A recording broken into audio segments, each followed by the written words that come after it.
What up, and welcome to the first video featuring Minty Green's replacement, Ruby Red, my 2007 GMC Envoy. The other day I was starting filming stuff for this stupid service tire monitor thing I've been working on. I noticed that I had a code for P0496, so we're going to do a little bit of diagnosis, go ahead, do the repair, and then we're going to come back and we're going to learn shit. Because this is like a juggling act. I like videos that have a lot of information. You guys want videos that are just show us how to fix it. Trying to combine the best of them. Well, it's not really juggling, it's like interlocking, whatever. Anyway, let's get into this motherfucker. Now the first thing you want to do for the diagnosis is access the purge solenoid. And these can be a bitch, I'm not going to lie, because they are way down in the engine bay. If you're like me and you got long arms, you can just go in through the top. If you don't have long arms, you're going to have to go in through the wheel well. And you may have to remove the driver's side tire. There's no real workaround. What you want to do is you want to take the line off that goes to the fuel tank. And you want to disconnect the purge solenoid. The computer controls this valve to open and close. We want to make sure that the valve is definitely closed. So that's why we're going to unplug the electrical connector, start the engine. Now the service information is going to tell you to use a vacuum gauge and hook that up to the line on the right. Well, we're not going to do that. And just feel on this line to see if there's any vacuum, to see if there's any suction. A tip that I just picked up not too long ago from somebody that I work with is just to use a latex glove. Now this purge valve cannot suck the glove up into the engine. If it could, it would be on like purge gladiators or some shit. It's not going to suck the whole glove in.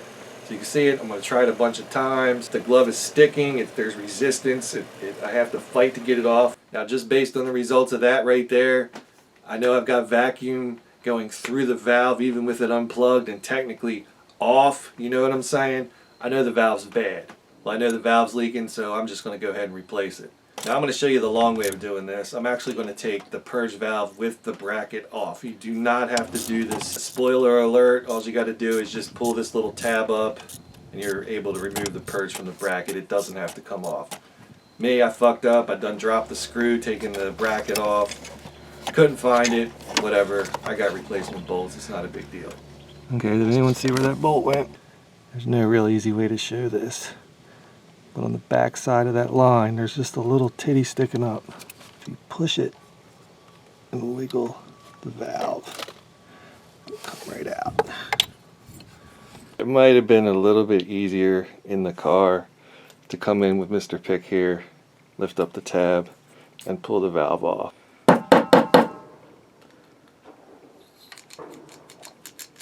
What I'm looking for here is any evidence that the charcoal canister kind of broke apart internally and it got sucked up into this valve.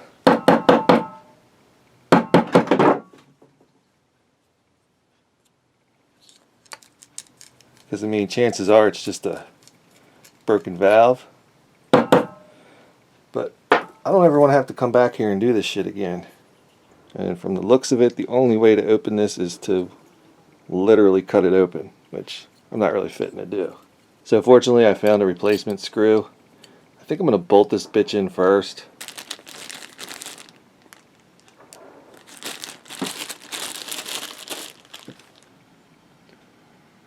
Looks like the one, eh?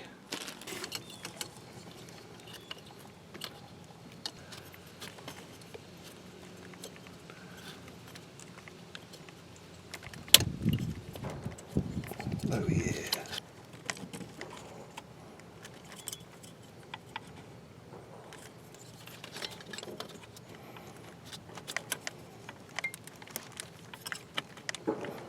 So with the supply line back on, let's just stop right there and redo the diagnosis. We'll keep the electrical connector unplugged. We'll keep the line that goes to the tank off. We'll go ahead and start the motor up.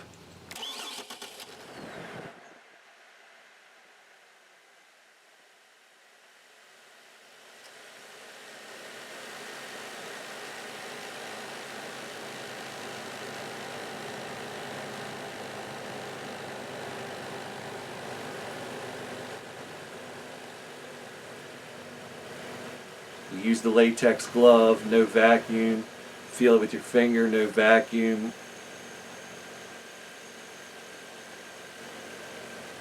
I've got nothing. Got no vacuum. go ahead, plug the electrical connector back in. We'll plug the line in from the tank to the purge, and that's pretty much it.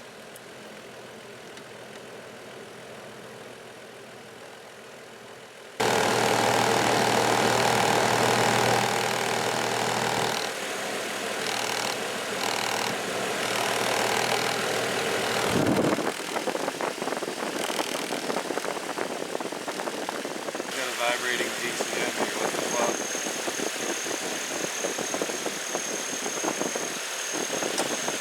Something that'll make your life easier. Mr. Bungee cord wrapped around this brake booster line here. Definitely made my life a little bit easier. Really for filming, but maybe just a little bit more room. I keep my Solus at work, so we've got to use our primitive means. So we'll just use our Tech 2 here. We are in 2007 light duty truck, GMC.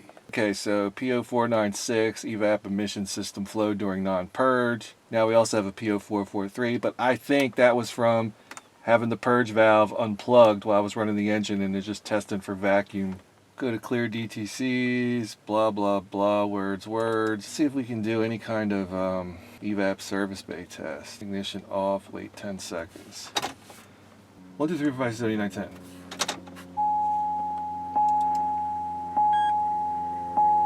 Possible wrong vehicle selected. Reselect vehicle. What do you mean wrong vehicle? It's a 2007 Envoy, you fucking asshole. Okay, apply parking brake. Raise RPM and hold between 1800 and 2200 for the duration of the engine running test. Alright, 18 to 2200, I got it.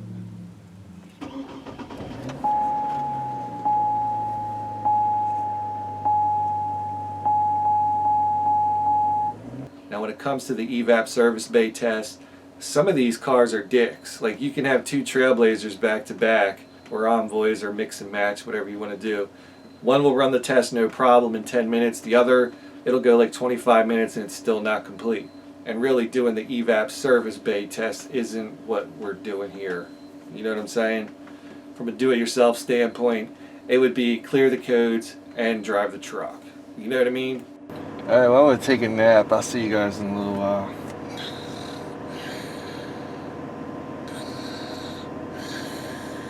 So really when it's all said and done, the best thing for do-it-yourselfer, you have that purge valve leaking, you know it's leaking, you put a new valve in, that one's not leaking.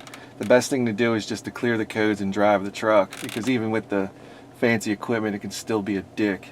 So that's what I'm going to do. I'm going to have to drive this truck. It's kind of not drivable now because it needs a lot of work, but I will follow up with the rest of this shit. Alright, as promised, give you guys a little bit of an update. Today is Sunday the 20th of October.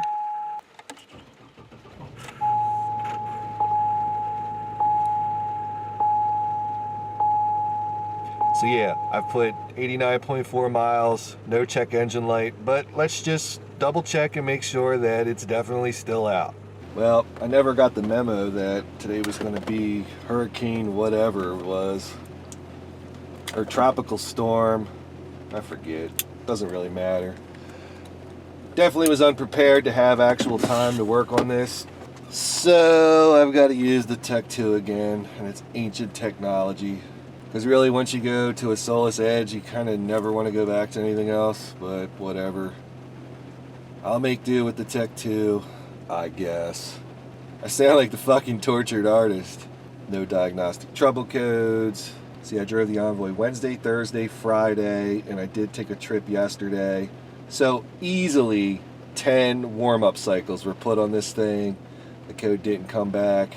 This is pretty cool. You can do on the Tech 2. Not really a DIY thing, but just want to show you guys this anyway, because why not? 496 since cleared, passed.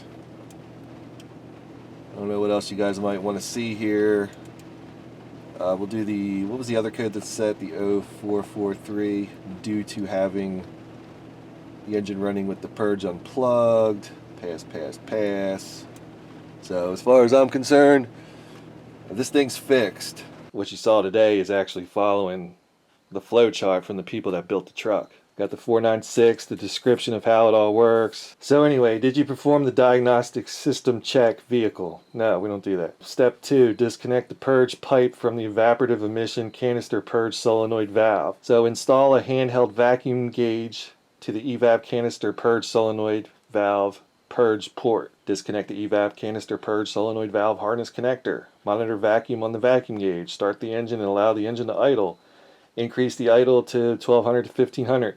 Does the vacuum gauge indicate an increase in vacuum? Well, in our case, we didn't hook a gauge up. We didn't have to. It was pulling on the glove. We know there's vacuum there. It just says an increase in vacuum. It doesn't say how many inches of vacuum. It just says an increase. Did we have an increase? Yes. Go to step 8. Step 8.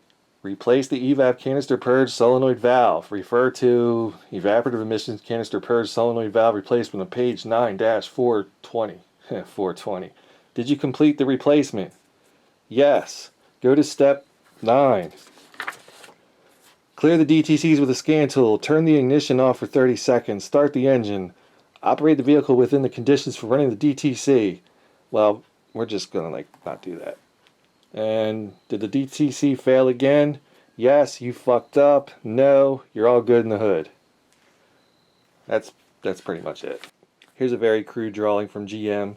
Give me a second here because I don't really want to use their stuff. I'd rather just show you my own. Anyway, here's the gas tank. You put your gas in here. The fumes go through this vapor tube right here and they get stored in this canister. And then when the time is right, it'll open up the purge and the engine vacuum is going to suck the fumes up into the motor. The computer will also suck a vacuum on this and then close this motherfucker, and then it'll watch this FTP sensor inside the gas tank to see if this system is sealed up and there's no leaks anywhere. That's like your 440, your 442, your 456. I don't know if these have 457 or not. I'm not that well versed in the later Trailblazers. So in the case of the 496, the computer is always seeing vacuum present in the tank even with the purge commanded off. But, this is why I'll never say how to fix your P0496 fast and easy. Let's just say in step 2 here, and there wasn't a vacuum with it unplugged. Okay, we'll go to no. So step 3. So it says connect the canister purge solenoid valve harness, but keep the vacuum gauge hooked up. And now see, does it go to vacuum? Yes, 5. Now you're getting into the control circuit of the purge solenoid valve. You're looking for a short to ground. The valve wouldn't fix it. In another scenario, you could end up on step 6. You could have an intermittent or poor connection at the fuel tank pressure sensor. What I'm getting at here is there is more than one possibility to cause this P0496. I'm telling you guys what the most common thing is. And actually, I think on my 03 Trailblazer, that era, this code didn't exist. 442 would set for a stuck purge valve. And that would just be one of the symptom tests along with, smoke testing and all that other stuff that's really not do-it-yourself friendly. Something like this here, test and replace your purge solenoid, definitely do it yourself. And that's what we did. Despite my best efforts to avoid, clickbait titles or deceptive descriptions about what we're doing, I try to keep this shit as accurate as possible. So that way, I'm not giving you guys any false hope. You know what I'm saying? There's a chance that some of you guys are going to find this video for your 496 code and you're going to go out and you're going to do the test. More than likely the purge valve won't be acting up at the time, like in its early stages of failure. It's just like a one trip. Sometimes the light will go out by itself. This is really more for more of a consistent failure. Put to you guys this way. Last February, the wife's car set a P0496 for the vent solenoid. And I actually went outside and was actually able to command it on and off about 100 times in a row, and it hasn't had a problem since. I guess the point I want to make here is don't be surprised if it doesn't act up. You may have to wait for the problem to fully manifest itself. You know what I'm saying? Because the wife's probably put 30,000 miles on it and it hasn't thrown a vent code since. And that era Tahoe and shit, they're notorious for vent valve problems. You know what I mean? But I'm not going to throw a vent valve at a problem that's not present. You know what I'm saying? Some of you guys may get that impression that this is how 100% you're going to fix this. And I don't want to give you guys that idea. I don't roll like that in real life. And I'm not going to roll like that to try to get more views or and fuck all that nonsense. You know what I'm saying? Now I know this is a consistent failure because the battery in Ruby Red was disconnected before I got it, and somebody tried to clear all these codes out before it was sold. All right, so I want to kind of clear up a little bit about what I'm talking about here by a hard fault. What I mean by a hard fault is that if you were to clear the code and you drive the truck 2 times, so 2 warm-up cycles, and that same code comes back, that's kind of what I mean by a hard fault. I know in the case of Ruby Red here, it went through 3 of those. You know what I'm saying? So I know at least one time they disconnected the battery and hooked it back up to clear out the codes, and on the second drive cycle it came back. I know somebody had cleared the codes with a scan tool at one point, and I know that I had personally cleared the codes. So I know that after 3 times in a row of having the codes cleared, whether it was through a battery disconnect or by using a scan tool, that this code came back. So I know it's a hard code, and that's what I'm getting at here. Somebody had said that Ruby Red's low idling problem and its P0496 code, I think it was a shorted out throttle position sensor, and it was going to be like $800 to fix. It's like, I did the same thing I showed you guys like 10 years ago, and it's like fine. But on the second warm-up cycle, the P0496 came back. So this was definitely a hard fault. Anyway, so there you have it. Testing and replacing the canister purge solenoid valve on the 42i6 Envoy or Trailblazer, or even the earlier ones too, in the Bravada, the Rainier, all their cousins and shit, man. All this shit would apply. Also, do you guys see a certain light that's not blinking and then solidly on, formerly up there? That's fixed. That's coming up next. Anyway, thanks for watching. If you like it, subscribe. If you don't like it, I don't give a fuck. Go kick rocks or some shit, you know what I mean? Don't forget, 50,000 subscribers, doing another giveaway.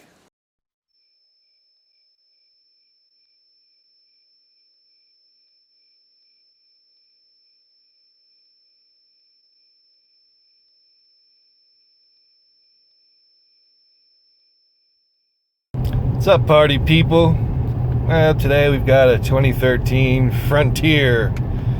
Really awesome truck. Well, except for the awesome part. It's just a Frontier. It does have some bells and whistles. I don't know what that's all about.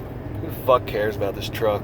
I know I don't. See, if you just stay like that, we're gonna get along just fine. Okay, we're not off to a good start here. Last night the wife was watching a TV show, and brace yourself for this. The TV show was about people in prison or jail, whatever it was. But it wasn't like one of those documentaries like Inside the Supermax. No, this was a reality show based in prison. People in prison have to be laughing at the people that actually watch that crap. Like, how boring does your life have to be to watch a TV show about people that are incarcerated? I mean, that just has loser written all over it. And to top it off, of course, it's a reality show with fake drama. Oh, Jessica was talking shit about Heather, so Heather's gonna talk about beating her up for like a half an hour, and then it never happens. To the people that create shows like this, y'all should be punched in the fucking face. There is no value in a show like that whatsoever. Zero value. To the people that watch shows like that, you all should be punched in the face too. Matter of fact, Heather should come by and punch you right in the fucking face. I could think of so many things that I would do with my life instead of sitting on the couch and staring at that shit for an hour. I mean, I could take a 2-hour shit on a 1-hour toilet. I don't get the need for a TV show like this. I don't get how people can sit and watch that shit. I mean, if you watch it, it is what it is. You know, reality shows, as most people are aware, they're fake. They're reading off a script. They've got writers to create this false drama. But fuck all that. Who the fuck would actually, who said, I've got a great idea, we're gonna have a reality show about people that are incarcerated? I guess that there's a need for TV shows which cater to people that just need to be, I don't know what the word for it is, mentally sedated to just drool over this fucking worthless fucking filler. You know what I mean? There's a need for it, so I guess people are there to fulfill that need. I know I'm getting old and complainy, as you can tell by all the whiteness going on here and all the wrinkles going on up here and all the follicles going away up here. Yeah, I'm old. I'm getting complaining. I mean, in the 4 to 5 minutes that I was kind of halfway tuned in while I was out in the kitchen handling business, I mean, it's just like watching any of those other reality shows. Whatever the fuck the wife watches, I felt like I was being dumbed down. I felt like it was taken away from my normal thought processes. You know what I'm saying? So I just picture a group of inmates. They're probably watching TV about life on the outside, and then you got people on the outside who are watching TV about life on the inside. It doesn't make any fucking sense to me. It's like, just when you thought the world couldn't get any dumber, here is locked up, or whatever the fuck it was. I just can't believe anyone would make a voluntary choice to watch that. Maybe some people just need escape from their real world, so they, dissolve their mind into what's on TV. Maybe that's fucking therapeutic for them. I don't know. I'm trying to find a reasoning behind the need for a kind of show like this, and for people to actually watch a show like this. I mean, I have a problem with TV in general. So what you're getting kind of is a biased opinion. Me, myself, I prefer the internet over TV because I can choose what I want to get wrapped up in. You know what I'm saying? I can make that choice. Whereas the choices that are given to you on TV are fairly limited. I don't know. That's all I got. Perhaps the dumbest shit ever on fucking TV. A reality show based in prison.